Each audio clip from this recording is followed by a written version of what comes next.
It's less than 2 seconds is going to be the determination of whether another attack was imminent or not. I wanted to talk about the Florida Stand Your Ground shooting next. Okay. Let me just put this up on the screen and we'll talk about it for a moment.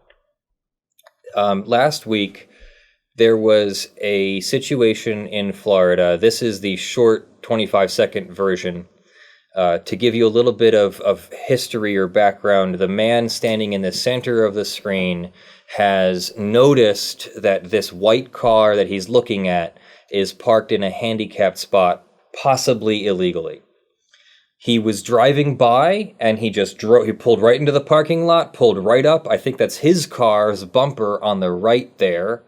And he didn't go into the store. He wasn't like shopping. He actually seems to have come to this parking lot specifically to address how ticked off he is that this person's parked in a handicapped spot. Yep. So he's arguing.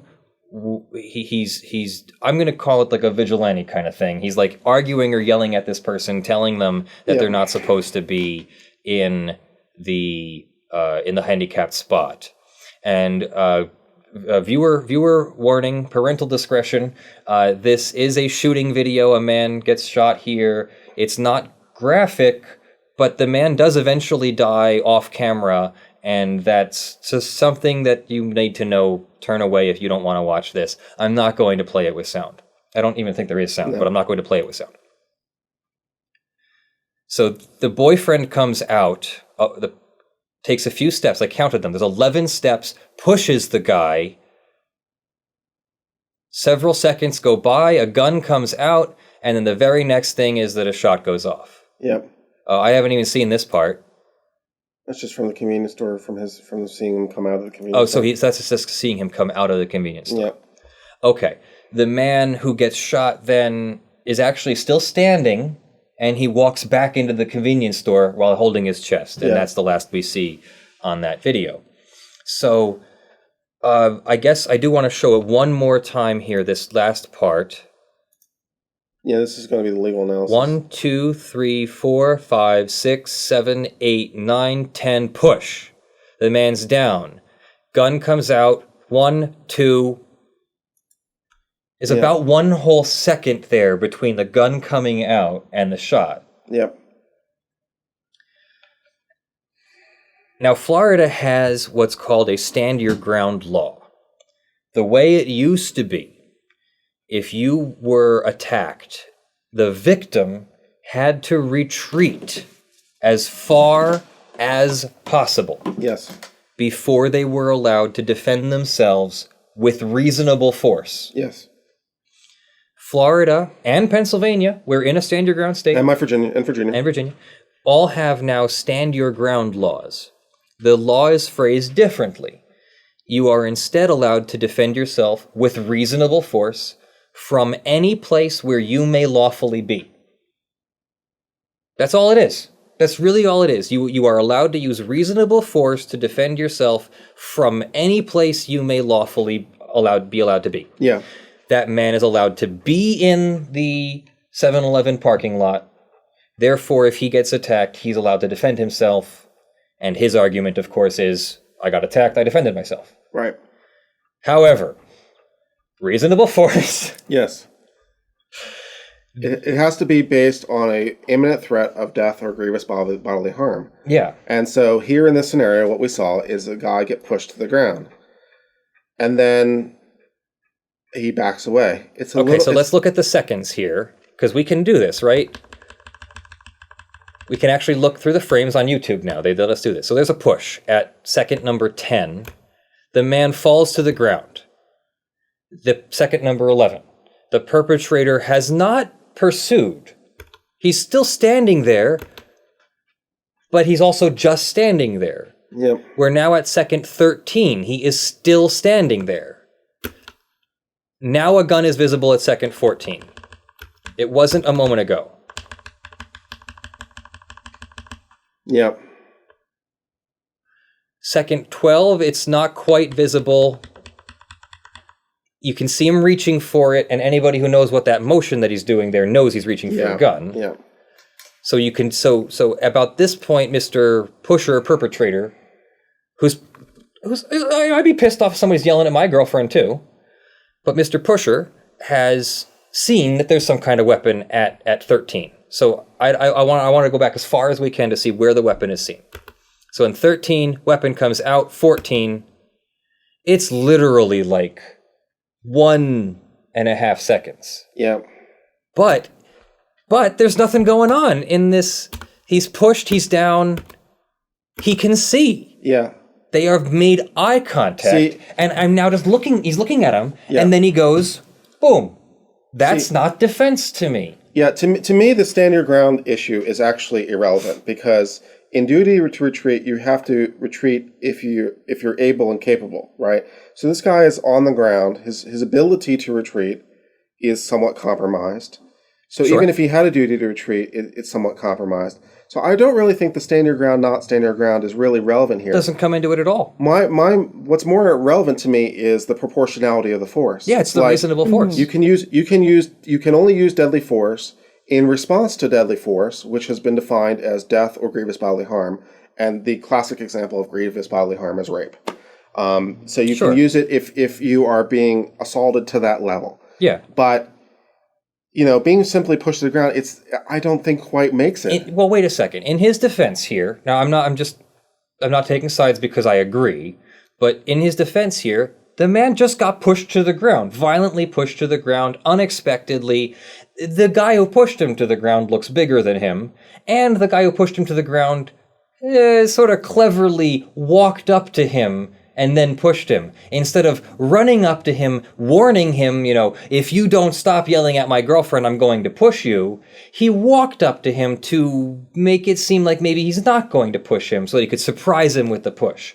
It was definitely, to me, a clearly intentional attack. Yeah. As much as the guy might have been attacking the guy's girlfriend verbally, this guy was going to attack this other guy physically. So if we put ourselves in the position of the shooter, from his perspective, it's like he was having this really angry conversation, and he got blindsided, pushed to the ground, because he didn't seem to see him coming. Yeah. He got blindsided. So all he presumably knows at that point is he's been pushed to the ground. I'm being attacked. I'm under a physical attack now. And as anyone who knows anything about fights knows, pretty much every fight winds up on the ground. And when it winds up on the ground, it goes really, really horribly bad. Yeah. It's like it really hurts and injures you. So his perception of the threat against him is like the justification in his mind from his perspective.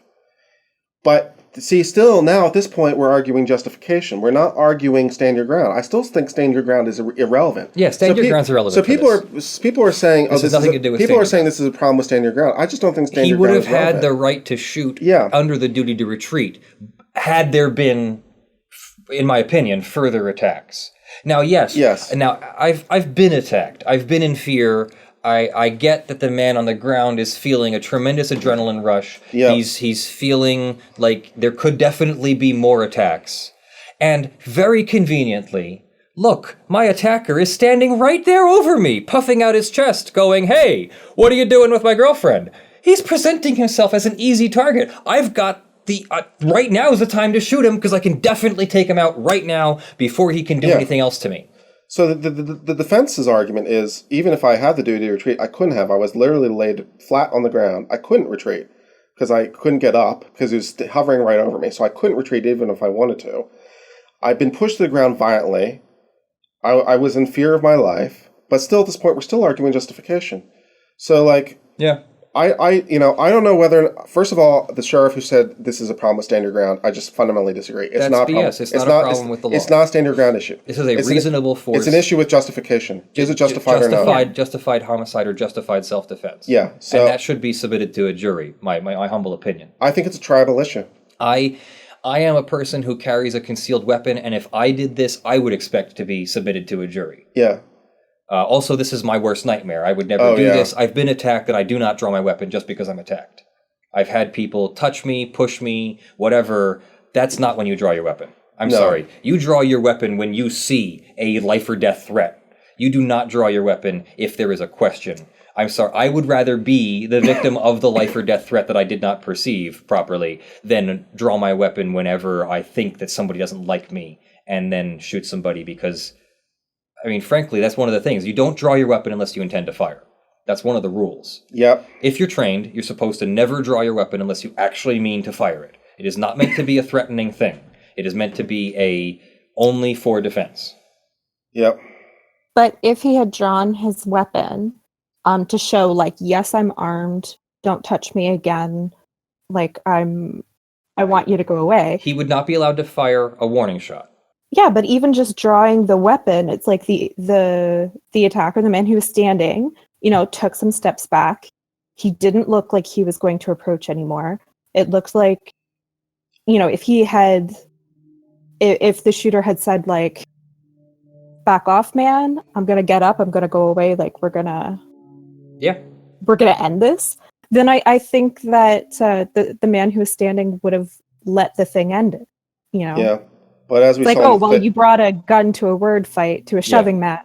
Like, okay, this is over. And also, it's a little bit on people who concealed carry. I take this responsibility. Feel free to disagree with me, but if I am concerned about threats in between, verbal confrontations and life and death attacks, then I need to be carrying something other than a gun if I intend to defend myself. Like, I can carry the gun, but then I should also carry pepper spray or a stun gun or whatever I'm allowed to. You have your force continuum? Yeah, you have a force continuum instead of like, oh, well, it's either I'm not getting attacked or I have to pull my gun. No. If I'm getting attacked, if even the church lady that I didn't like grabbing me, if she came up to me and started pushing me around, that's still not a situation I would bring my gun. Even if the church lady was not a church lady, but a big burly man who was pushing me around, maybe I'd pull my gun because this big burly man is much more capable of hurting me than a small woman. But I'm definitely not in fear of my life at the same level as when I think someone's actually trying to kill me. And the gun is for when someone's actually trying to kill you, not for when you've yelled at someone's girlfriend and now you're going to get punched in the face because you're a dickhead. Here's the counter side. I'm not saying he deserves it. I'm just saying that it's not justifiable. Does the guy who's been pushed to the ground, can a reasonable person in that position perceive that they're under threat of death or grievous bodily harm at that point? Oh, absolutely, he could perceive it. I think he has a duty not to pull his gun and pull the trigger unless that threat is continuous. Like, I think he has to be under... It has to be imminent. It has to be imminent. Is it? Was it imminent? That's the big question here. That is the serious... There's 2 seconds. You have to... It's less than 2 seconds is going to be the determination of whether another attack was imminent or not. Yeah, I don't think stand your ground is relevant. Someone in the chat noted that if stand your ground was relevant, that there's an immunity to prosecution in the law, which is true. I just don't think stand your ground is relevant. I think we're under a classic justification self-defense theory of the question of this person, either subjectively or as a reasonable observer, could he reasonably perceive at that moment that he was on imminent threat of death or grievous bodily harm, having just been shoved to a hard, concrete ground? I'm somewhat inclined to say yes. I'm somewhat inclined, and also in criminal law, you have to get to a beyond a reasonable doubt standard. So it's like, is it beyond a reasonable doubt that he wasn't under that? It's like, I don't know that I can get there. So this might be a justified shooting. It could be justified in the criminal law. What about civil? There certainly could be a wrongful death, and probably will be a wrongful death lawsuit. Well, it's a different standard to prove. Different standard, and if stand your ground doesn't come into it, then they can't claim any kind of civil immunity from stand your ground. I don't know if it gives you civil immunity or not under Florida law. It might. But still, I don't think it's relevant to the fact pattern. It's a justification defense all the way. Yeah. My biggest problem with this is that it was very quickly decided that he wasn't charged. Yes. Now, that's not a promise, right? Like, the DA could change his mind, or her mind. Yes, the DA can change their mind. But generally speaking, they don't. No. Well, it wasn't even the DA, as far as I know. It was the sheriff who made the initial determination not to arrest. Yeah. So the DA could order the arrest. Yeah. Because the DA arrests the sheriff. So, yeah, they could still arrest, but it's like, I don't know. Looking at the video and looking at the law and looking at the standards... It's a tough one. It's a tough one. That's a real tough one. I feel for everyone in the situation. I think the defense has the better end of the argument. And it certainly doesn't look great for, it gives gun control advocates another argument. Look, if there wasn't a gun, this couldn't have happened. But at the same time, that's a super one-sided totally forgets an entire other practical necessity of carrying guns for self-defense. Well, people are attacked by more than just this. Exactly. The fact that there was not a gun would not have prevented this from not being lethal. Because, again, he's on the ground. Yeah. And like, anyone who knows things about fighting knows that falling to the ground can be fatal. One of my uncles literally died from falling and hitting his head on the pavement. So it can absolutely be fatal to fall and hit your head on the pavement. So that can be a fatal act. So there's a imminent threat of death there by being pushed to hard concrete. You know, it's happened in my family, so it's like... But I think, like, as a human, though, that it's like, okay, how many times have I been in a situation in which I got into heated words with someone? Maybe there was a shove. Maybe there was... But the idea that you can go from making the decision like, oh, this guy's yelling at my girlfriend, I'm going to shove him, to being dead in several seconds, like that seems such a crazy scenario to me. On the other hand, I don't like to be touched. I mean, I'm a very affectionate person. I love to be touched by someone I trust, but I freak the fuck out if you touch me in public without permission. I don't mean if you brush up against me. I mean if you grab me or push me or something. I'm not a fighter. I'm not trained in fighting. I'm not interested in having things out physically. If you want to argue with me, we can yell at each other. I have lots of words I can use, but I'm not a physical person. And I feel like I have the right to exist. I feel like people in the United States are allowed to be not the world's strongest man, not the biggest fighter, and that should be okay. And I should be able to walk down the street and feel safe that I'm not going to be grabbed or otherwise physically assaulted, or even not physically assaulted, because assault is being put in fear of imminent bodily injury or touching or anything like that. But when you said shoved, it brings to mind exactly this force of continuum issue, because there's this, when you're talking about your ability to use self-defense, it is proportional to the threat. And it's proportional to exactly how hard you were hit. So, like, there is a significant legal difference between we are using words to I am shoving you, to I have punched you, to I have shoved you so hard you're on the ground now. Yeah. I mean, these are legally distinct states of threat. Yeah, these are not social states of, oh, well, he was only a little angry with you because you were arguing with his girlfriend. Yeah. No. He, and under the law, he committed the physical violent act, and that's a whole different level of response than just... I mean, the guy's arguing with a girl over a handicapped parking space. Maybe that's disorderly conduct. Yeah. Maybe that's like a citation and a court appearance. Someone who's yelling at the cops. Someone who's yelling at someone else is like... Okay. And this is, although we don't necessarily like the cops to solve petty disagreements, this is the scenario where you're like, instead of escalating to physical violence, call the cops, get it diffused, inconvenience somebody, whatever. It's not a situation where it needs to be resolved engaging like that. Yeah, it's like, did the boyfriend do something wrong when he shoved the guy? Did he do something wrong when he shot the boyfriend? It's like... Did the boyfriend do something wrong when they parked the car in the handicapped spot, and neither of them are handicapped or have a handicapped plate or... And someone is dead now, and how do we feel about that in all this? I certainly don't feel like parking your car in a handicapped spot is a death penalty offense. Justifies the death penalty. However, that's skipping a few steps. Yeah, it is. We didn't quite... It wasn't because he parked in a handicapped spot. It was but for. Yes. But it was not legally proximate to that. Yeah. I mean, I just think that this is an unfortunate situation, and I sort Very of like... sad. I don't know, man. I don't even know who to call the victim, but the dead person, the deceased, was a father of 3.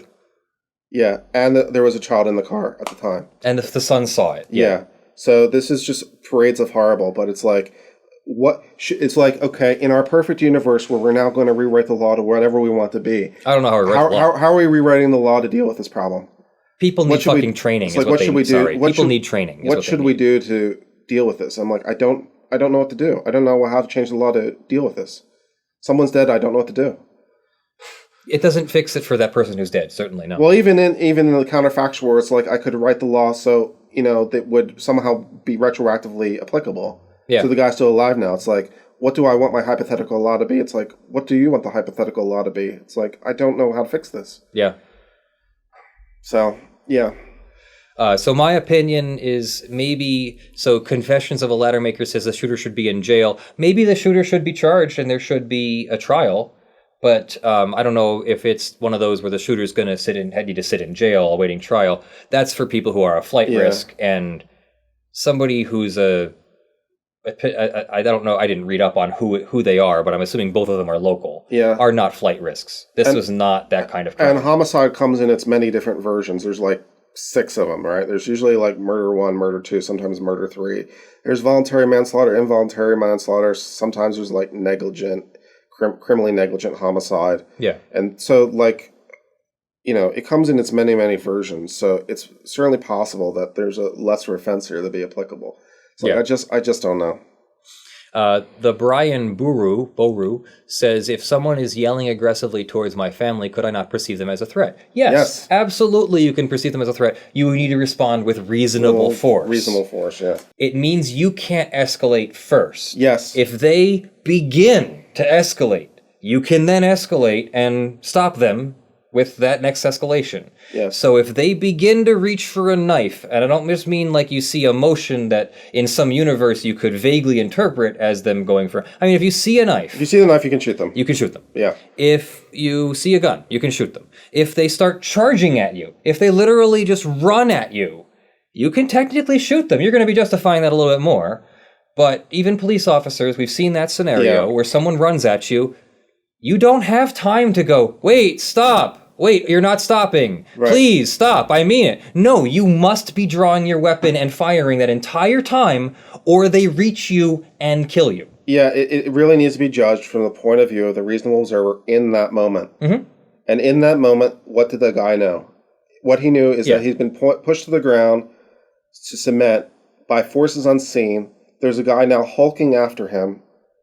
And, you know, who knows what his face looked like because we can't see it. Maybe it looked ominously threatening or whatever. Yeah. He didn't back up until the firearm was drawn. But even at that point, from the time he started backing up to the time the gun went off, was what, a half second? So it's like he didn't really have time to process that either way. It was less than 2 seconds, arguably less than 1, depending upon what you're going to call the beginning. Did he have the time to perceive that? Did he have the time to comprehend that? It's like, did he have the ability to know he was under imminent threat? I'm like, the justification... If he was under an attack or imminent threat and someone did intend serious bodily injury or death, would he have time to perceive that? Anyway, no. Is he supposed to wait until the guy is on top of him and punching him on the ground? Is that the next step of this escalation? Please, sir, wait, stop attacking me while I draw my gun and think about whether I should shoot you, was not an option. I think the justification defense is looking pretty good, to be quite honest. I don't like it, but it's not a clear case. Yeah. Stand your ground is still not relevant, though. It's not stand your ground. It's not stand your ground. This guy had the right to react under either law. It has nothing to do with the law. So this is a community-supported channel. Thank you to everyone who makes our efforts to educate the lawful masses possible. I am, of course, Leonard French, your favorite copyright attorney. And joining me here is Kurt Mueller, your favorite patent attorney. Thank you very much to our July sponsors and supporters on patreon.com/ljfrench for the month of July. I guess this is our final broadcast here in July. Thank you very much to Kareem Harper for supporting at the $500 level. I'll be in touch with you very shortly, Kareem. Thank you very much to our $50 supporters, Jonathan Doe, John Steele, Gavin Barnard, Evie, Andy, Kyle Mudrock, John H. Anderson, Vera Montaigne, Sean McNamara, William Gonzalez, Michael Pierce, Terry Crisp, and Grunkle Tia Marie. And thank you to the $5 plus supporters who are scrolling on the LED panel behind us and will be on the crawl when we release this as an inevitable VOD. Also, thank you to just all of our supporters, the supporters who are supporting on Patreon who don't get named, the supporters on Twitch. We have... eventually we're going to be able to have some kind of subscriptions on YouTube or something.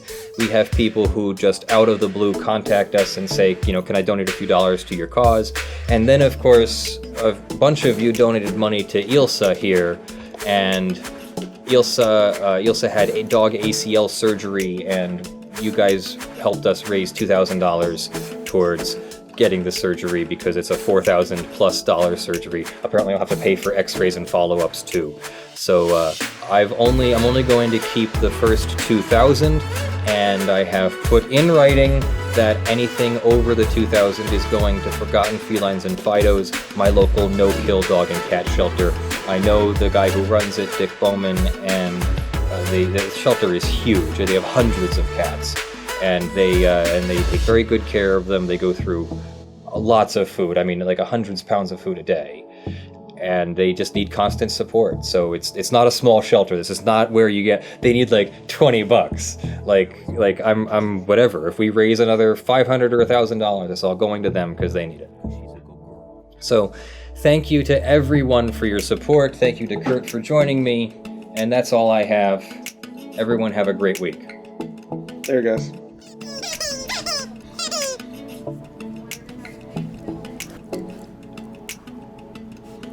Was that a sedative?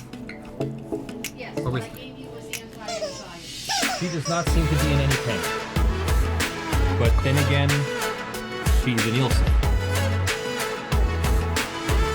Google looked back through all of my pictures of artificial intelligence and made a whole video of his life from pictures of him.